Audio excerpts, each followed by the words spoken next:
우리가 계시록을 이렇게 1장부터 지금 차근차근 벌써 오랫동안 살펴보고 있는데, 이렇게 계속 살펴보다 보면 잊어버릴 수 있는 그 사실이 하나 있는데, 계시록을 보내주시고 읽기를 원하시는 하나님께서 주신 그 대상은 교회와 성도들이라는 거예요.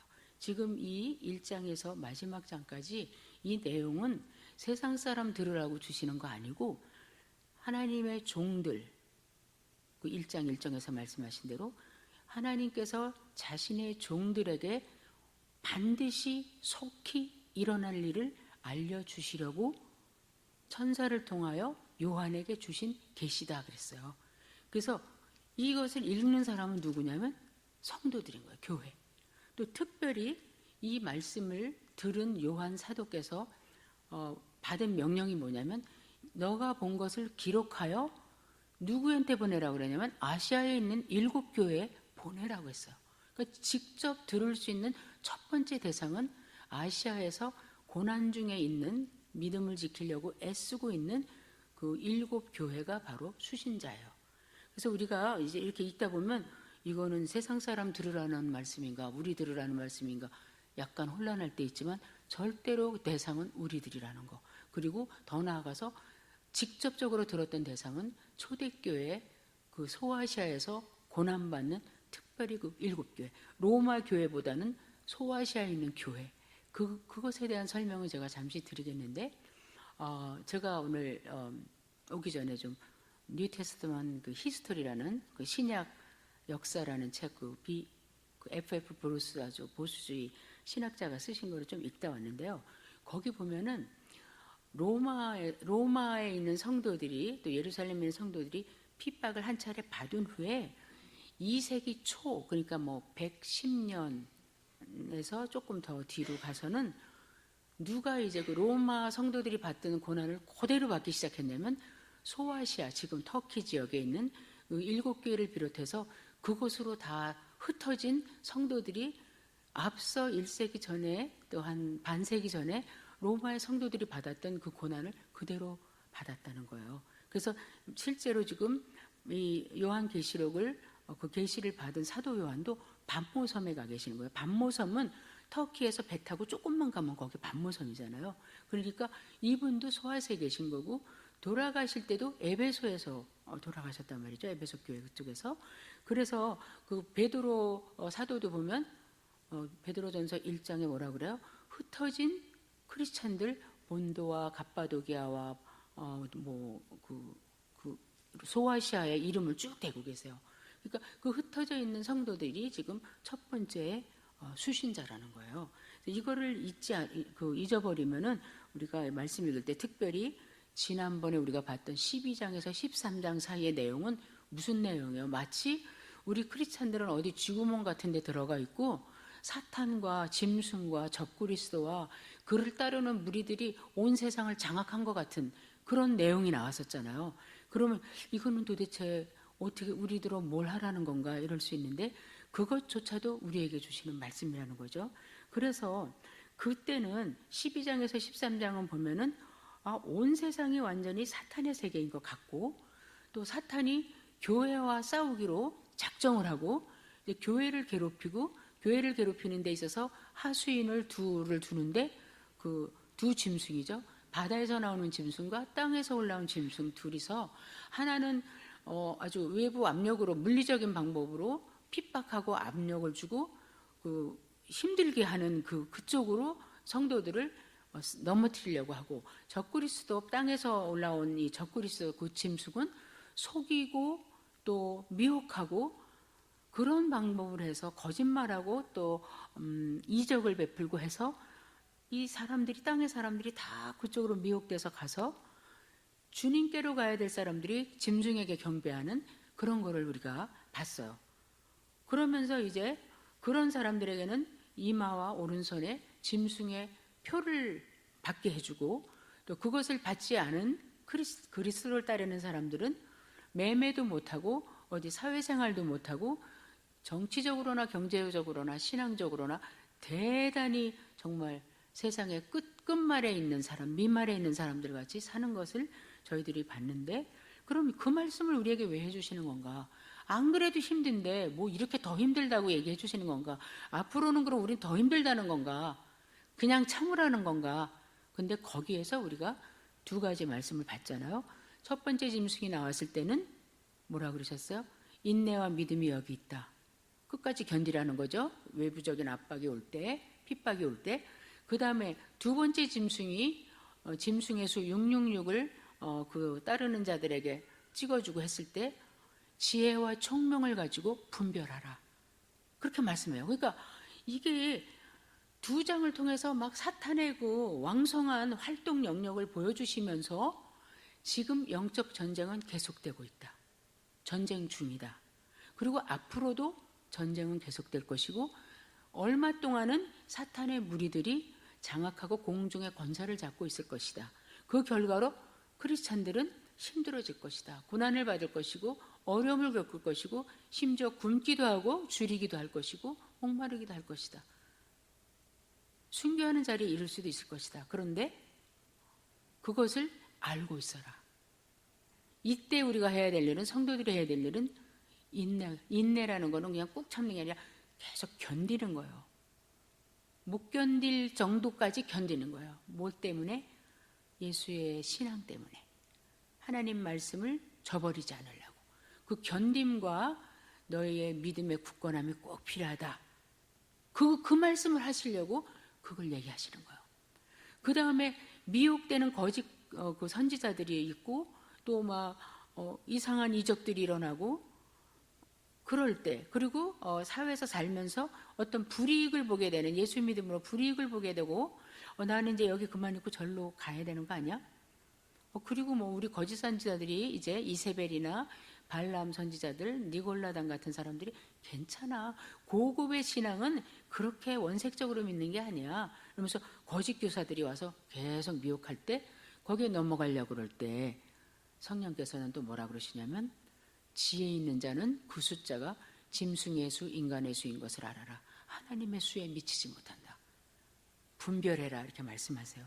자, 그러다가 14장에서 우리가 지난번에 보았을 때 그 정말 끔찍한 환경만 보다가 요한이 다시 보니까 시온의 높은 산 위에 어린 양이 서 계시고 그 옆에 14만 4천의 성도가 이미 승리한 전쟁에서 이긴 승전가를 부르고 구원받은 자만 부르는, 구원받은 자 외에는 이해도 안 되고 부를 때도 감정도 없고 기쁨도 없는 그 찬양을 검은고와 함께 부르는 것을 요한이 봤어요. 자, 그 사람들을 보면서 성령께서 이들은 주님을 끝까지 따른 사람들이고 어디 가나 주님을 따라다녔고 자기의 정조를 지키고 여자와 간비하지 않는 자다. 거기서 여자는 제가 영적 우상이라 그랬잖아요. 자, 그런 이제 그림을 봤어요. 그런데 오늘 보니까 오늘은 또 그 14장에 이어서 이제 14장 지금 그 6절서부터 내용이 뭐냐면 이제는 아까하고 너무 반전이에요. 큰 반전이에요. 짐승의 표를 받지 않고 짐승에게 경배하지 않은 사람들은 그 장사도 할 수 없고 어디에 낄 수도 없었던 그러한 그 광경에서 완전히 변해가지고 짐승을 경배하던 자, 짐승의 인을 받은 자들이 얼마나 큰 형벌을 받는지를 계속 이야기를 해주는 거예요. 세 천사가 나와서 이야기를 해주면서 이제 여기서 대상이 이제 둘이 되는 거죠. 첫째는 이 안 믿는 사람들이 이제 마지막으로 하나님 앞에 돌아올 수 있는 기회의 그 어떤 메시지가 되고 또 두 번째가 아니라 사실은 우선적으로 성도들이 어떻게 해야 되는지를 알려주시는 거예요. 그래서 오늘 제목이 이것을 알고 이것을 행하라. 자, 1장 1절에서 하나님께서 반드시 속히 일어날 일을 나의 종들, 성도들에게 알리시고자, 보이시고자 이 계시를 주셨다 그랬거든요. 그럼 우리가 지금 보고 있어요.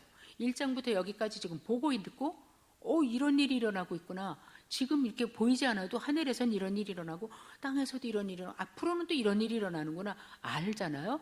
근데 알면 then how to live. 우리가 그러면 어떻게 하라고 주님은 그러시는 건가.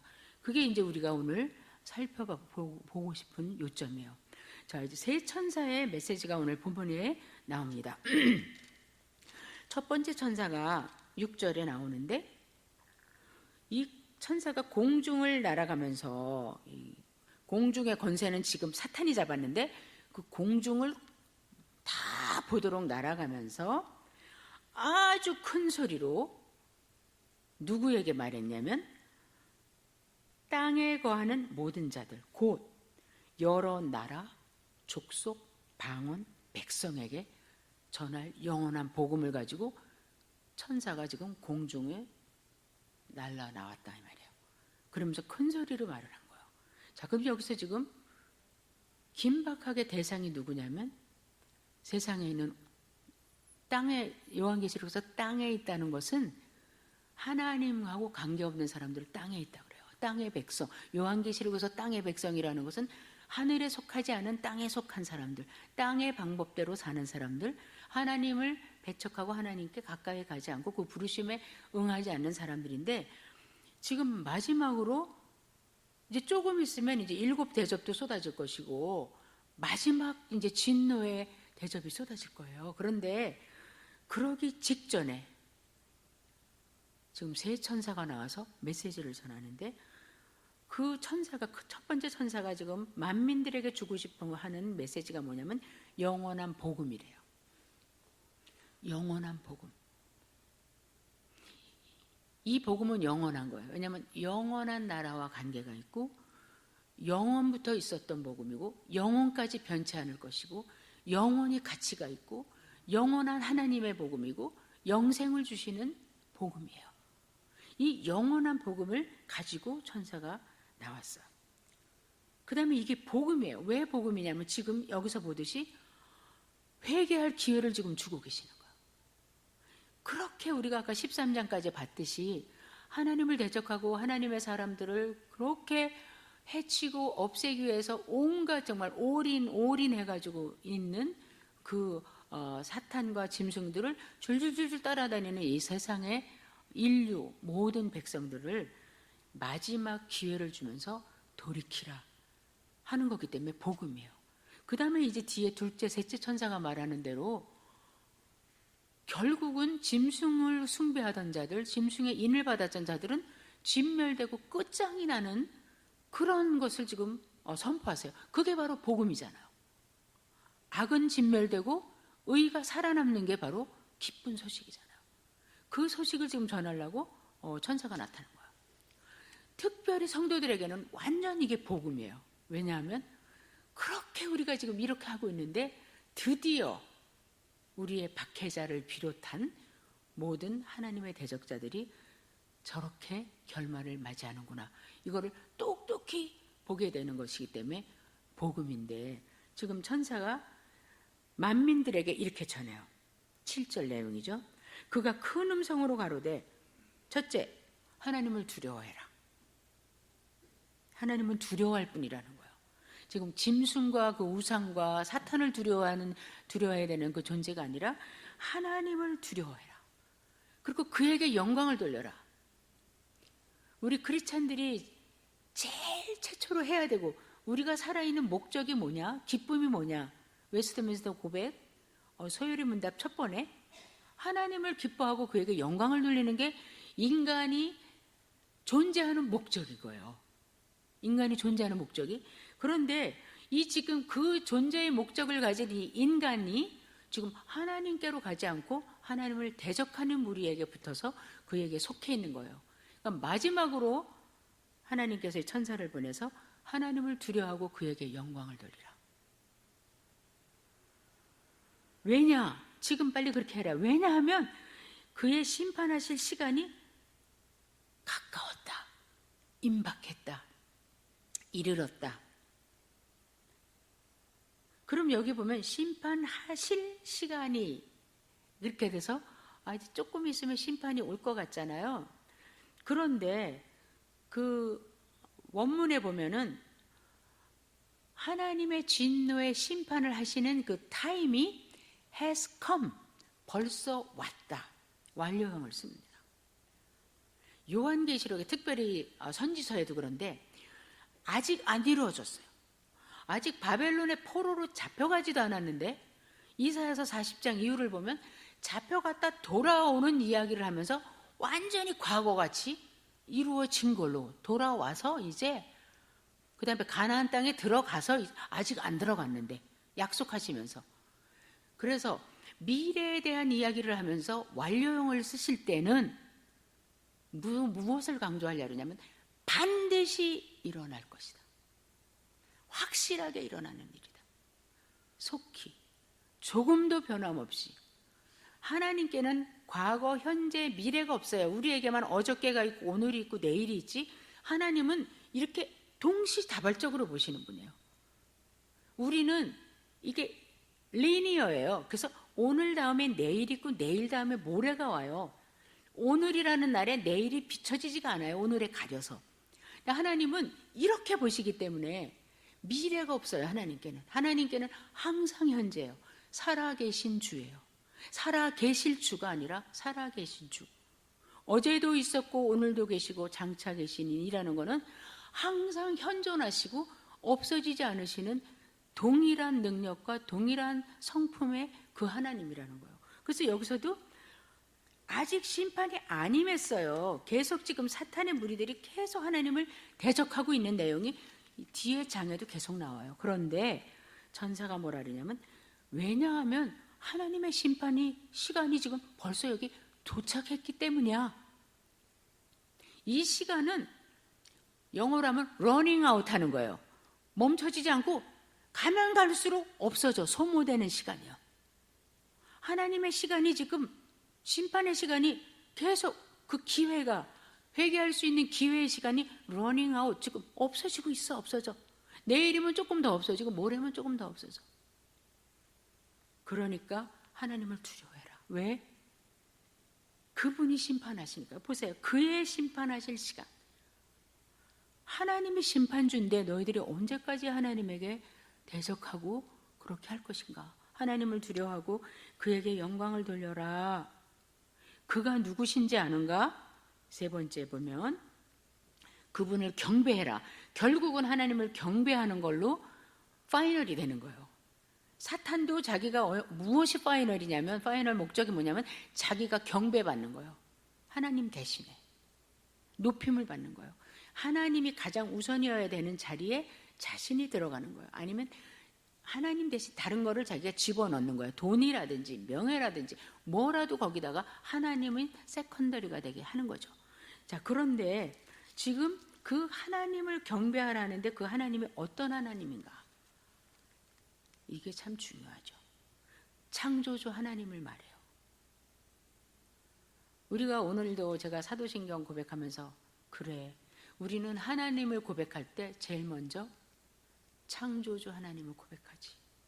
전능하사 천지를 만드신 하나님. 그건 엄청난 겁니다. 여기 보면 하늘과 땅과 바다와 모든 물들의 근원, 샘이나 강의 근원을 만드신 이를 경배하라. 그러니까 이건 뭐예요? 이 세상의 이 우주간에 보이는 것이든지 보이지 않는 것이든지 모든 존재하는 피조물이라는 모든 존재는 창조주 하나님 앞에 경배해야만 된다는 거죠. 왜? 피조물과 창조주니까. 우상은 사람이 만든 거고, 내가 만들어서 여기다가 금색을 칠해서 절하는 거고, 하나님은 인간을 만드신 분이고, 여기와 여기의 간격도 하늘과 땅보다 더한데 여기와 여기의 간격은 과연 무엇이겠는가? 그래서 천사가 하늘, 땅, 바다, 물들의 근원을 만드신 창조주를 너희는 피조물로서 경배하라. 명령이죠.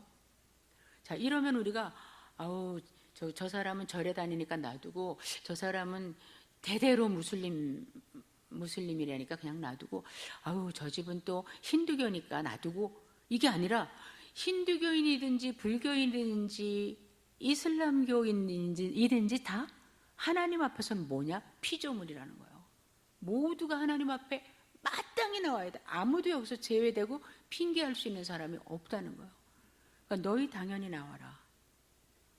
그 다음에 아직은 이 사람들이 몰라서 그렇지만 또 하나 나와야 되는 이유는 뭐냐?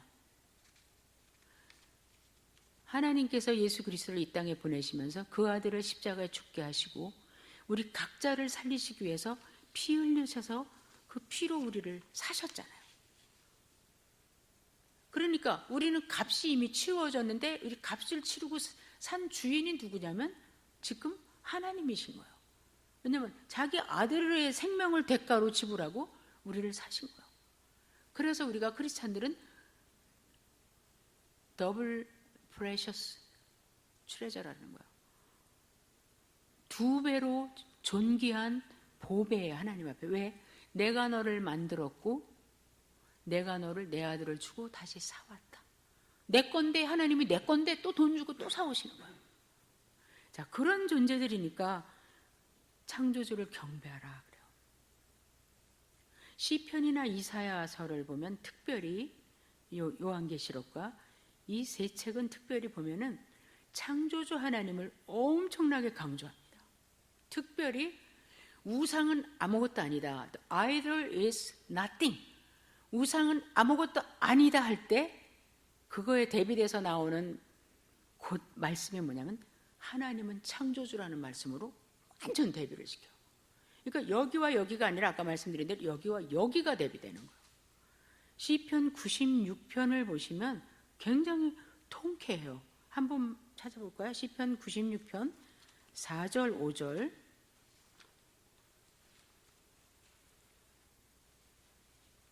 여기서 왕이신 하나님을 찬양하는데요.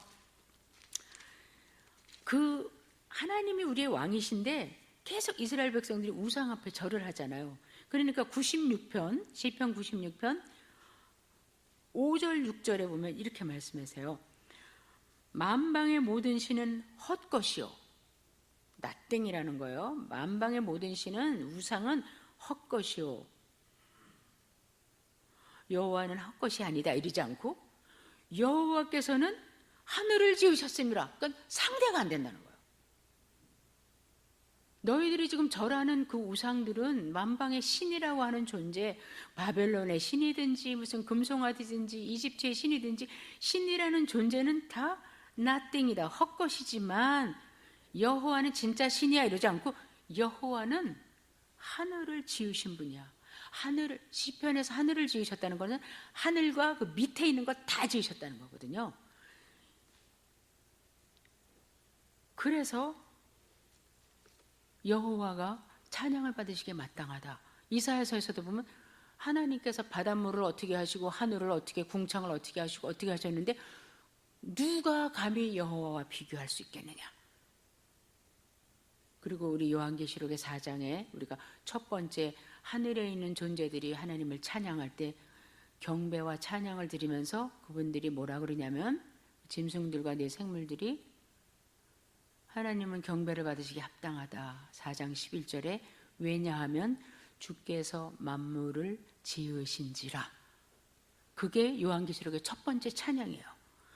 하나님은 경배와 찬양을 받으시기 합당하다. 왜냐하면 주께서 만물을 지으셨기 때문이다. 그래서 지금도 이 영원한 복음 마지막으로 복음을 믿으라고 전파하는 마지막 기회에서 이 천사가 하늘과 땅과 바다와 물의 근원을 만드신 창조주 하나님을 두려워하라, 경배하라. 그분만이 경배받으실 분이다. 그렇게 부릅니다. 자, 그러고 나서 둘째 천사가 8절에 보면 뒤이어서 나오면서 또 말을 하는 거예요. 무너졌도다, 무너졌도다. 종이가 남아서 2번 쓰는 게 아니에요. 성경에서 2번, 3번 반복해서 기록할 때는 너무나도 중요하고 확실하고 하나님의 굉장히 중요한 메시지죠. 무너졌다, 완전 무너졌어. 여기도 has fallen, 무너졌어. 누가? 바벨론 성이. 바벨론 성에 대해서는 여기 지금 처음 나오고 16장, 17장, 18장 계속 바벨론이 망하는 것이 나와요. 그때 가서 좀 자세히 설명을 드리겠는데 여기서 지금 이 바벨론은 이 당시에는 로마를 말할 수 있죠. 여러분, 바벨론이라는 말을 구약성경의 기록된 히브리어로 뭐라고 발음을 하냐면 바벨이라고 발음합니다. 바벨. 바벨을 하면 뭐가 생각나요? 창세기 노아의 홍수 이후에 신할 땅에 모인 인류가 뭐를 쌓았어요? 바벨 탑을 쌓았어요. 바벨. 이게 시초예요. 그 바벨을 쌓으면서, 바벨 탑을 쌓으면서 이 모든 인류가 모인 거예요. 그때는 언어가 하나이기 때문에 뭐 그 동네 사람, 그 나라 사람은 모인 게 아니라 인류의 언어가 하나이더라. 그들이 신할 땅, 지금의 이 바벨론 쪽에 메소포타미아, 거기에 모여서 제일 먼저 한 일이 뭐냐면 우리가 아주 튼튼한 벽돌로 성을 쌓아서 하늘까지 닿게 해서 다시는 하나님 같은 신이 홍수를 내려도 우리가 멸망되지 않고 진멸되지 않게 우리 힘으로 하나님 없이도 한번 세워보자. 이게 바벨의 기원이에요. 이 바벨론. 그래서 바벨론은 역사 속의 바벨론이나 지금 여기서 말씀하는 로마를 말하는 바벨론이나 앞으로 계속 우리가 살아야 될 더 힘들 수도 있는 세상에 바벨론은 뭘 말하냐면 하나님을 대적하고 하나님의 사람들을 방해하고 또 하나님의 방법으로 세상이 돌아가는 것을 막는 거대한 인간 체제, 인간 공동체, 인류 공동체를 말하는 거예요. 거기서 누구만 빼고 예수를 따르는 사람들만 뺀 나머지는 바벨론이 되는 거예요. 근데 여기서 아직 안 무너졌어요. 로마도 이때 아주 완전 전성시대죠. 그런데 선사가 뭐라냐면 무너졌도다, 무너졌도다. 완전 완료형을 여기도 씁니다. 아까 말씀드린 대로 앞으로 무너질 거지만 너무 하나님께서 이렇게 된 그 확대경 같은 걸로 보실 때는 무너진 것이니까 과거로 이렇게 쓰시는 겁니다. 자, 이 요한은 뭐라고 지금 말을 하냐면 모든 나라를 음행으로 인하여서 진노의 포도주를 먹여갖고 비틀거리게 했던 그 존재가 바벨론이라는 거예요. 바벨론 성이라는 거예요. 이 바벨론 성이 영향을 줘가지고 온 세계에 만약에 우리가 이해하기 좋게 로마 아니면 바벨론이나 메데, 파삭, 페르시아나 이런 데처럼 뭐 121개 조그만 국가를 다 다스리고 있는 그런 왕 중의 왕이죠. 엠파이어죠. 그러면은 그들의 영향이 얼마나 크겠어요. 로마는 특별히 이 바벨론은 여기서 말하는 바벨론의 그 악 영향은 뭐냐면 아까 예배 시간에도 목사 말씀하셨지만 엄청난 음란과 쾌락과 그러니까 먹는 것을 즐겨서 그렇잖아요. 또 먹으려고 화장실 가서 토해내고 또 먹고 그게 다 지금 로마 이야기 아니겠어요? 자, 그런 쾌락, 교만, 나는 다 있다, 부유하다, 하나님 없이도 된다, 인간이 다 할 수 있다, 그 다음에 거기다 플러스해서 영적인 음란까지 우상을 섬기고 황제를 숭배하게 하고 자기 수하에 있는 모든 나라들 또 주위에 있는 민족들에게 이 음행의 포도주를 먹인 거예요. 같이 먹자. 그래서 로마가 살아있을 때는 건재해 있을 때는 이 로마에 붙어서 로마의 속국이 되거나 로마 시민권이 되거나 하면 이익이 컸어요. 지금은 뭐 그렇게 훌륭한지 모르지만 뭐 얼마 전만 해도 뭐 미국 시민권이면 뭐 정말 천국에 가는 그 준비 티켓인 것 같이 예수 믿는 사람들까지도 뭐 그렇게 생각을 하던 경우가 있었거든요. 근데 여기 로마의 바벨론에 붙어 있는 백성이나 개인이나 단체들은 정말로 그 당시 이 땅에서는 그 음행의 포도주가 너무너무 달았어요. 쾌락의 포도주 잔이었어요.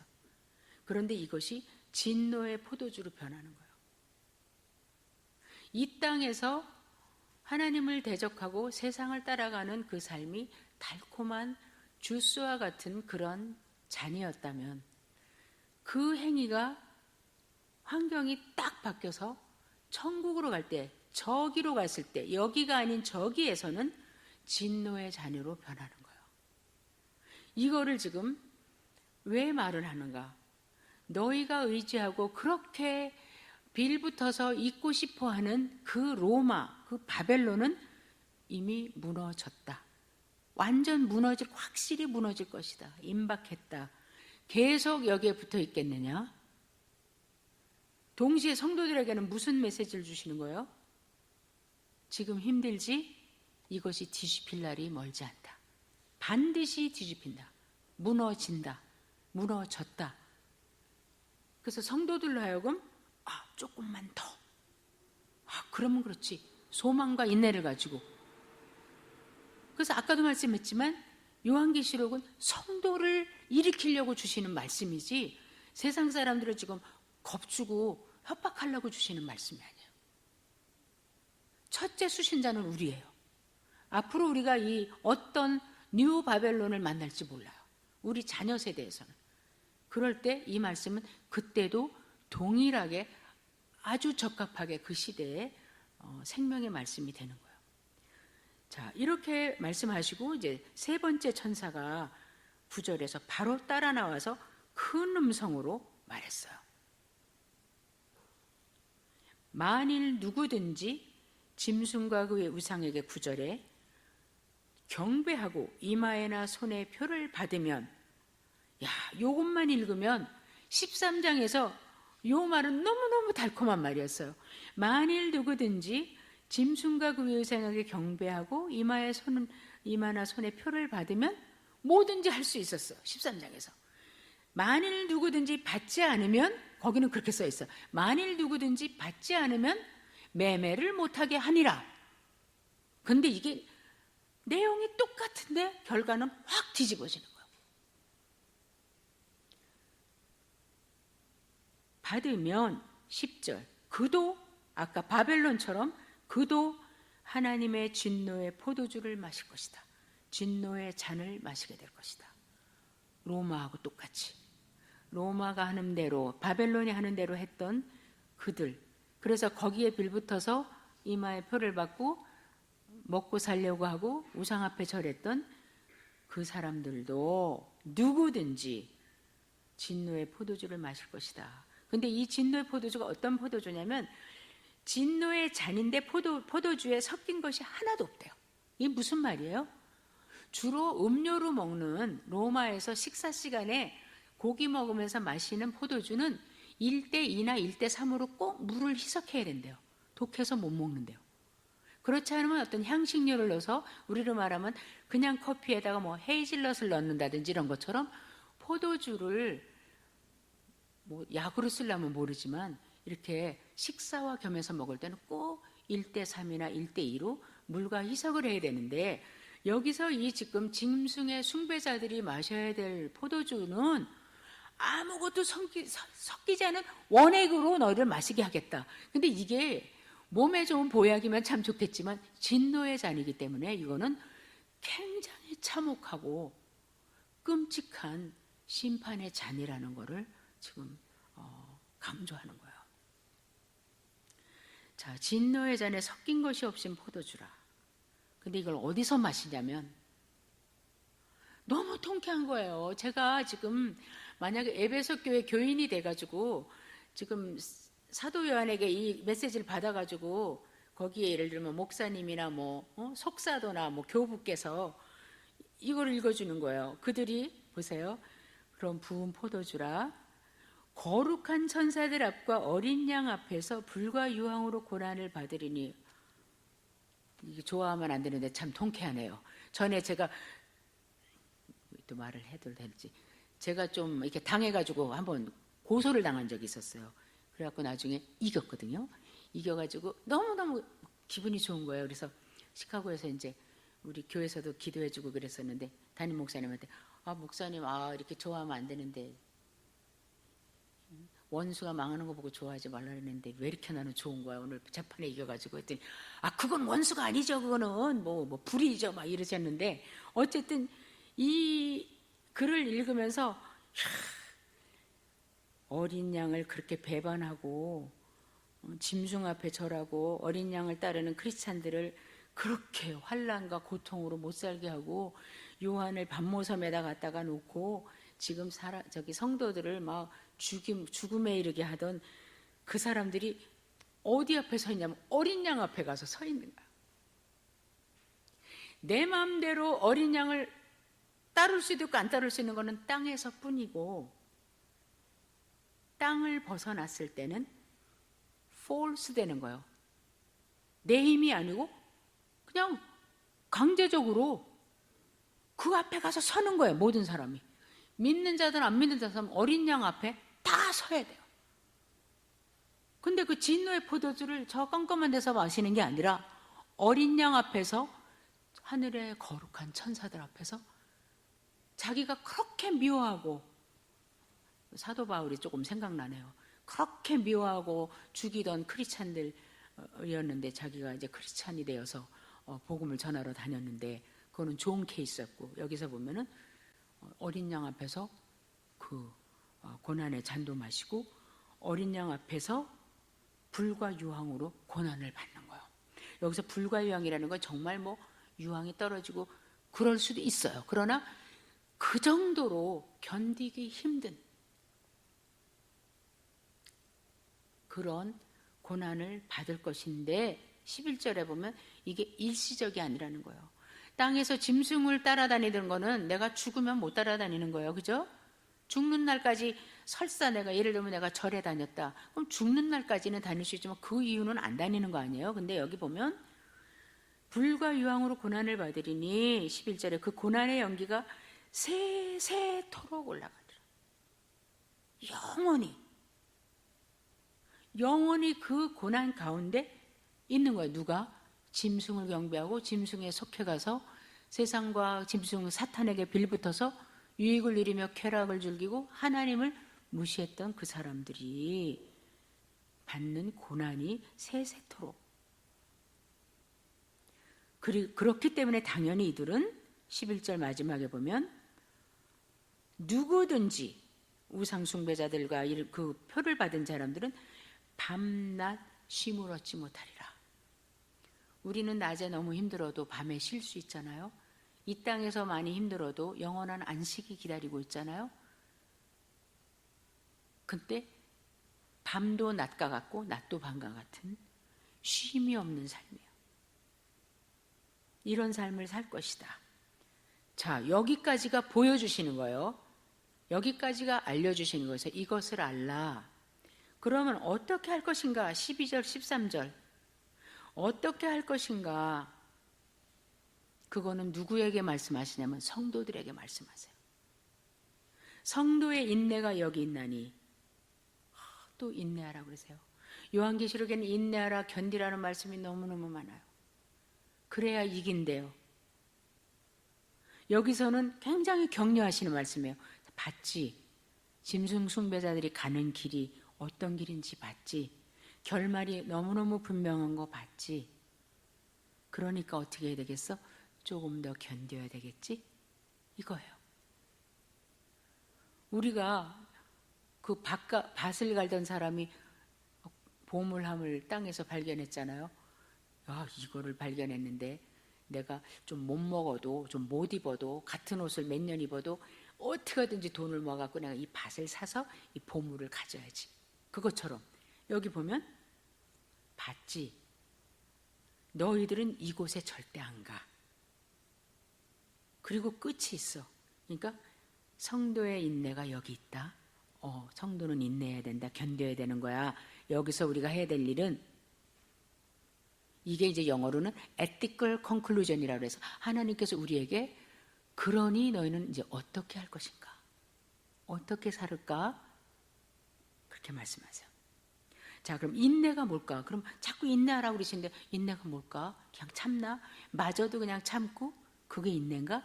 구체적으로 여기 말씀하세요. 12장에 하나님의 계명을 지키는 게 견디는 거라는 거예요. 하나님께서 하지 말라 했으면 안 하고 하라 했으면 하는 거예요.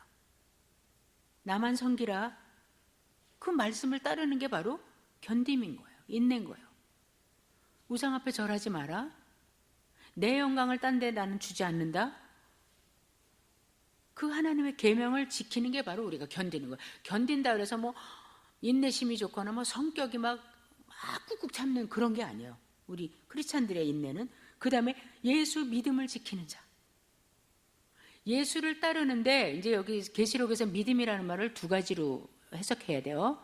두 가지 경우가 나오는데 진짜 우리의 신앙을 말할 때가 있고, 믿음이라는 게 영어로 faithful, 신실, 성실, 끝까지 변하지 않는, 배교하지 않는 거죠. 배교하지 않는 거. 지금 여기서는 배교하지 말 것을 말씀하는 거예요. 왜냐하면 배교자가 많아요. 제가 아까 그 책을 보니까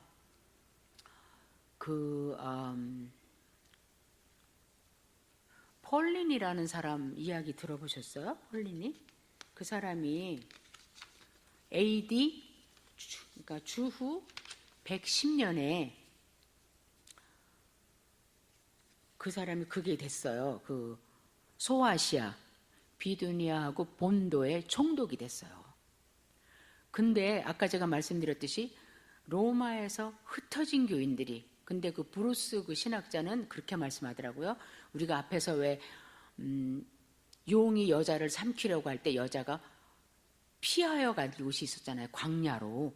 근데 하나님께서 광야에서 그를 훈련시키셨다고 그랬잖아요. 그리고 또 용이 끝까지 쫓아올라니까 또 여자가 또 광야로 피했는데 거기서 막 물로 삼켜버리려는데 땅이 갈라지면서 또 이렇게 구원받은 적이 있잖아요.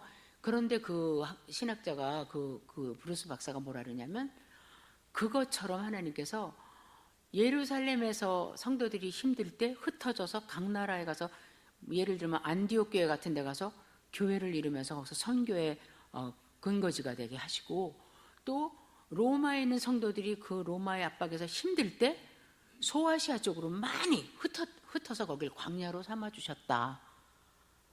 근데 거기에 이제 이 플런이라는 사람이 총독으로 가 있는데 가니까 너무 그리스도인들이 많은 거예요.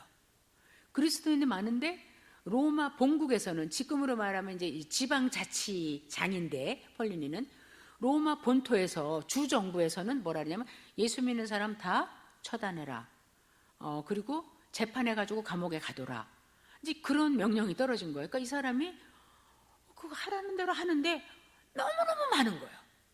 도시에만 자기가 사는 그 본도와 그 비두니아만 있는 게 아니라 거기에 그 사람이 그 황제한테서 편지를 썼어요. 이거 어떻게 됐는지 난 모르겠습니다. 좀 가르쳐 주세요. 그런데 시골 구석에까지 그리스도인들이 꽉 찼습니다. 이 사람들을 다 재판해서 감옥에 넣고 죽이려면 너무너무 일이 많습니다. 왜냐하면 너도 나도 예수 믿는 사람이라고 오는 거예요. 그리고 예수 이름만 대기만 하면은 죽인다 그래도 막 나는 예수 믿는 사람이야. 예수 믿는 사람. 이 사람들이 이러는 거예요. 그래서 예수의 이름으로 인하여 고난을 받는다는 게 바로 그거예요.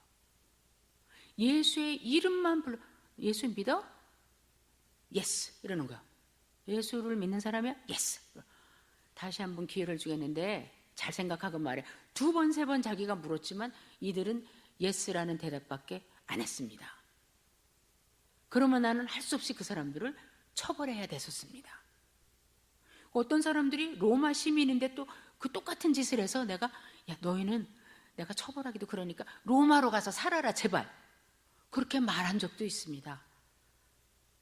그러면서 이 사람들이 너무 많고, 그 사람들은 막 자기들이 정한 날이 있는데 그날이면은 새벽에 동이 틀 때쯤 되면은 막 모여가지고, 그게 부활절 아침이죠.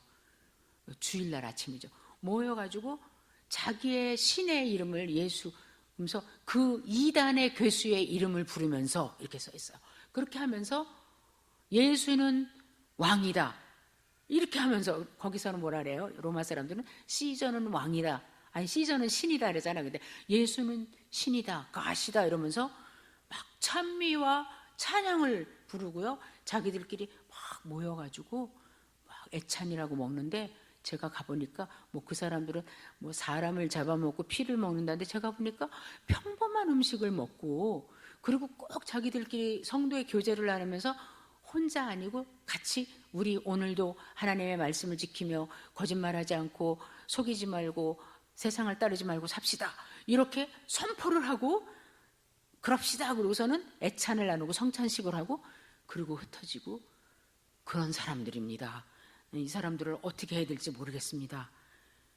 그랬어요. 그런데 그 중에는 어떤 사람들이 와서 이렇게 말한대요.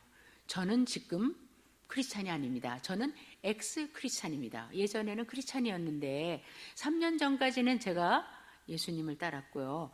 10년 전까지는 제가 제가 크리스찬이었는데 지금은 아닙니다. 저는 여기 로마 황제께서 하라는 대로 나는 저 우상 앞에 절할 수 있고 나는 하라는 대로 나는 할 수 있습니다. 나는 엑스 크리스찬입니다. 나는 그건 과거 이야기입니다. 그런 사람들은 제가 풀어줬습니다. 이게 무슨 말이에요? 가면 갈수록 배교하는 사람들이 많았다는 거예요. 사도 바울께서도 서신서에서 마지막에는 배교하는 자가 많아진다. 여기 보세요. 성도의 인내가 여기 있다. 배교하지 마. 끝까지 가. 끝까지 가. 하나님 계명 지키고 예수의 믿음을 지켜. 이게 성도야. 그랬더니 처음으로 성령께서 직접 말씀을 하세요. 또 내가 들으니 하늘에서 음성이 나서 가로되 기록하라. 지금 사도 요한이 계속 기록하고 있거든요. 1장부터 기록하라 그래서. 근데 특별히 더 기록해라. 뭐라고 기록하냐면 지금부터 from now on, 지금부터 주 안에서 죽는 자들은 엄청 복 받은 사람들이다. 복 있는 사람들이다. 이렇게 기록해라. 그러니까 성령이 가라사대 그러하다. 이거 너무 말이 강조가 없어요. 성령이 아멘 이렇게 했다는 거예요. 성령 하나님께서 아멘. 주 안에서 죽는 자는 복이 있도다. 하늘에서 음성이 들리니까 성령이 아멘. 그렇고 말고 반드시 그렇지. 자, 주 안에서 죽는다는 건 두 가지 뜻이에요. 지난번에도 제가 말씀한 거랑 좀 비슷한데, 주님 때문에 순교당할. 아까 예수 믿어? 예스. 그러면 너 감옥 가? 예스. 죽는다? 예스. 그래서 주님을 믿는 신앙 때문에 내 생명을 바꾼 사람들 복이 있고, 사도 요한같이 끝까지 죽는 그 순간까지 예수 안에 거하는 베드로 사도와 바울 사도처럼 목숨을 바쳐서 복음을 위해서 순교하신 것도 주 안에서 죽은 자요. 사도 요한처럼 끝까지 살아남아서 복음을 전하고 요한계시록 기록해서 우리에게 남겨주시는 것처럼 우리도 죽는 날까지 내가 예수를 부인하지 않고 그분이 누구야? 나한테 해주신 게 뭐가 있어? 이렇게 안 하고 주님 안에서 죽는 날까지 있는 자는 복되다. 기록해. 왜? 배교하지 마.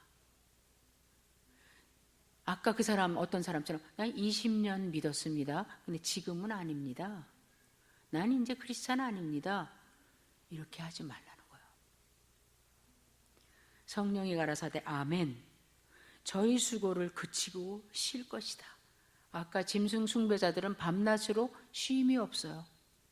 계속 고난의 연속이에요. 그런데 성도들은 수고를 다 그치고, 여기서 수고는 우리가 뭐 봉사한 수고라기보다 주님을 믿고 주님을 향한 그 신앙을 지키기 위해서, 하나님의 계명을 붙잡기 위해서 핍박받고 고통당하면서까지 했던 그 수고, 이제 그거는 그만해도 된다. 주 안에서 죽으면 이제 쉼이 기다리고 있다. 눈물도 닦아주시고 영원히 쉬는 여호와 하나님의 목자가 되시는 그날이 온다. 왜냐하면 저희의 행한 일이 따라와서 거기까지 결론을 맺어주기 때문에 요 행한 일은 정말 우리의 수고와 봉사예요.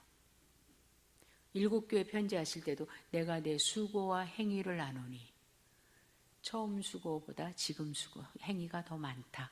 이럴 때는 하나님 나라를 위해서, 교회를 위해서, 성도들을 위해서 봉사한 그 수고, 그것이 천국 갈 때 그건 끝, 없는 거야, 없어지는 거야, 그게 아니라 이것이 올라가서 우리를 따라와서 상급이 된다, 그 말씀이에요. 자, 그러면 스바냐서를 다시 한번 보세요. 스바냐서는 이제 무시무시한 심판과 멸망이 올 것이다, 그런 말씀을 하시는 중에 2장에서 말씀을 하는데, 2장의 1절과 2절에 있는 사람은 수치를 모르는 백성이라 그랬어요. 3절에 나오는 대상은 여호와의 규례, 말씀을 지키는 겸손한 자들이라 그랬어요. 그러면 수치를 모르는 백성도 이스라엘 백성이고 하나님의 계명을 지키는 자들도 이스라엘 백성이에요. 그러면 수치를 모르는 자는 이미 배교한 사람들이에요. 우상을 섬기는 사람들이에요. 아니면 여호와의 이름과 우상의 이름을 같이 부르고 하나님의 이름을 부르지만 세상적으로 사는 무리들이에요. 그래서 이 수치를 모르는 백성에게는 말씀을 하세요. 돌아오라. 회개를 촉구하세요. 이제라도 돌아와라. 죽지 말고 살아라. 아까 직전에 말씀해 주신 것처럼 영원한 복음으로. 니느웨가 40일 후면 망한다고 40일의 간격을 두고 요나를 보내서 외치게 하셨던 것처럼 수치를 모르는 백성아, 스바냐 선지자가 이제라도 좀 돌이켜. 이제라도 하나님 앞에 돌아와라. 안 그러면 너희에게는 이러한 진노의 날이 급하게 올 것이다. 그 말씀이고 3절에서는 신실한 성도들에게 말씀하시는 거예요. 이렇게 말씀하세요. 너희는 여호와를 찾으며, 지금 여호와의 계명을 지키는 자들에게 하시는 말씀이에요. 너희는 여호와를 찾으며 공의를 구하고 겸손을 구하라. 왜 여호와의 계명을 지키는 사람들한테 왜 이렇게 말씀하세요? 그럼 여호와를 안 찾았다는 말이야? 공의를 구하지 않았단 말이야? 그게 아니에요. 여기다 앞에다 한 자씩만 더 넣으세요. 너희는 여호와를 계속 찾으며, 지금처럼. 너희는 여호와의 공의를 계속 구하며, 지금 하는 것처럼. 그리고 겸손을 구해라. 지금처럼. 겸손한 자가 하나님을 보는 거잖아요. 겸손한 자가 하나님 앞에 인간의 교만이 없이 하나님을 의지하잖아요. 지금처럼 계속해라. 뭐예요? 다시 말하면 배교하지 마. 조금 더 견뎌라. 그날이 온다. 그래서 오늘 하나님께서 우리에게 주시는 말씀은 그거예요. 인내하라, 견뎌라. 주 안에서 죽는 자는 복이 있다. 지금 이렇게 살다 보면 고통이 있을 거는 말할 것도 없는 거 당연하다. 그때 인내해라. 어떻게? 하나님 계명을 절대로 버리지 마라. 하나님 계명을 지킨다는 거는 학자들이 이렇게 말해요. 일단 하나님 말씀을 언더스탠드 하는 거다. 알지 못하는데 어떻게 지켜? 그 다음에 하나님 말씀을 사랑하고 따르는 거다. 그 다음에 하나님의 말씀을 이 말씀 들을 때 좀 뿌듯한데 God 해래요. 지키래. 지켜. 어두운 세상에서 하나님의 말씀이 밝히 등불로 계속 비춰지도록 우리가 하나님의 말씀을 God 하는 자가 되는 게 하나님의 계명을 지키는 자야. 그렇게 하라.